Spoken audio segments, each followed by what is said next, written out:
નર્મદાના પૌરાણિક ધનેશ્વર મંદિરના વિવાદને લઈને કોઈ પગલાં ન લેવાતા અખિલ ભારતીય સંત સમિતિ નર્મદાના સાધુ ગુમ થયા છે। આ ઘટના માંગરોળ ગામમાં આવેલા પૌરાણિક ધનેશ્વર મંદિરના વિવાદ સાથે જોડાયેલી છે। સદાનંદ મહારાજે એક ચિઠ્ઠી લખી હતી, જેમાં તેમણે આત્મવિલોપન કરવાની વાત કહી અને ત્યારબાદ તેઓ ગુમ થઈ ગયા હતા।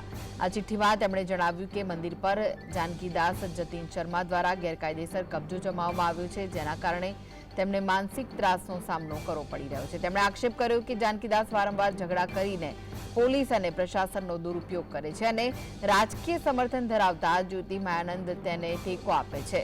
સંતના ગુમ થવાની ફરિયાદ મળતા જ પોલીસે તપાસ શરૂ કરી તેમને શોધવા માટે ટીમો કામે લગાવી। આ ઘટનાનું સત્ય શું છે તે તપાસ બાદ જ સ્પષ્ટ થશે।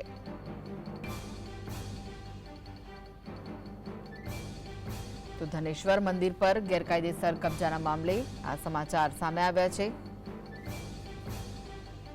જતીન શર્મા કોઈ પણ પ્રકારનો હક હિસ્સો ધરાવતા નથી, ખોટી દાદાગીરીથી આ કબજો કરીને બેઠા છે, જેથી આ મંદિરને તત્કાલ ધોરણે સીઝ સરકાર કરવામાં આવે અને જાનકીદાસ પરિવારથી આ મંદિરને મુક્ત કરવામાં આવે। જાનકીદાસનું મૂળ નામ જતીનભાઈ શર્મા છે।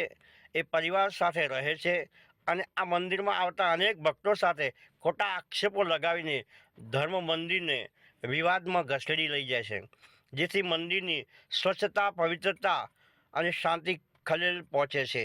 જેથી સરકારશ્રીને, કલેક્ટરશ્રીને મારી વિનંતી છે કે તત્કાલ ધોરણ આ મંદિરને સીઝ સરકાર કરીને જતીનદાસના પરિવારમાંથી મુક્ત કરવામાં આવે। તો આ વિશે જ વધુ માહિતી માટે જોડાઈ ગયા છે સંવાદદાતા રફીક। રફીક, જે રીતનો વિડીયો સામે આવ્યો છે, શું વિગતો મળી રહી છે?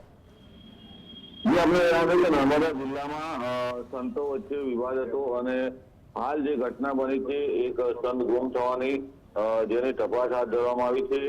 હાલ જે સંત ગુમ થયા છે એ ચિઠ્ઠી લખીને ગુમ થયા છે, જેને પોલીસ તપાસ કરી રહી છે।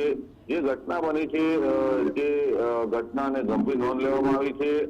હાલ સંતની શોધખોળ માટે પોલીસ અલગ અલગ ટીમો બનાવીને તપાસ કરી રહી છે। જ્યારે આ સમગ્ર મામલાને લઈને જિલ્લા કલેક્ટરને પણ લેખિતમાં રજૂઆત કરવામાં આવી છે।